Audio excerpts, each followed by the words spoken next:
গ্যাসের অভাবে মোদিজির হাহাকার।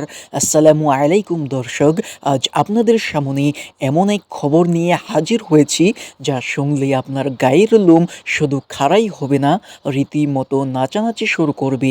দিল্লির মসনদ আজ টালমাটাল। ভারতের প্রধানমন্ত্রী নরেন্দ্র মোদী হঠাৎ কেন তারেক রহমানের ফোন নম্বর খুঁজছেন? কেন তিনি মনে হয়ে বলছেন তারেক ভাই একটু গ্যাস হবে কি? বিস্তারিত থাকছে আমাদের আজকের এই ধামাকা প্রতিবেদনে।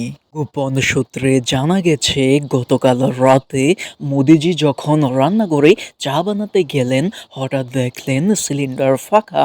অমনি তিনি গুগল ম্যাপে সার্চ করলেন সবচেয়ে বেশি গ্যাস কার কাছে আছে। গুগলের সাথে সাথে তারেক রহমানের ছবি দেখিয়ে দিল। মোদিজি দেরি না করে সাথে সাথে ফোন লাগালেন বাংলাদেশে।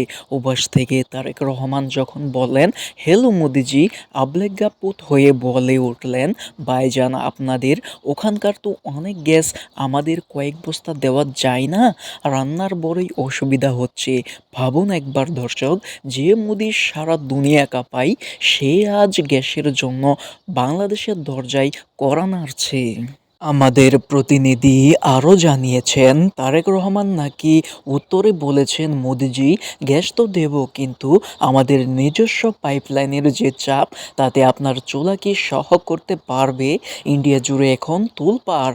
আম্বানি আদানিরা নাকি কাজ ফেলে এখন খালি সিলিন্ডার নিয়ে বর্ডারে দাঁড়িয়ে আছেন।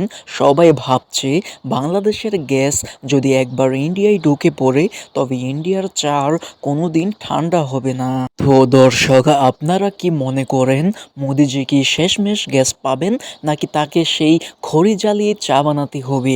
কমেন্ট করে আমাদের জানান। আর হ্যাঁ, এই খবরটি শেয়ার করে সবাইকে জানিয়ে দিন যে গ্যাস যার দুনিয়া তার। আজকের মতো এখানেই বিদায় নিচ্ছি। ক্যামেরায় ছিল ভুলু আর উপস্থাপনায় আমি ফাফরবাজ ইবনে প্যানিক। ভালো থাকবেন, সুস্থ থাকবেন এবং সাবধানে গ্যাস জ্বালাবেন। ধন্যবাদ।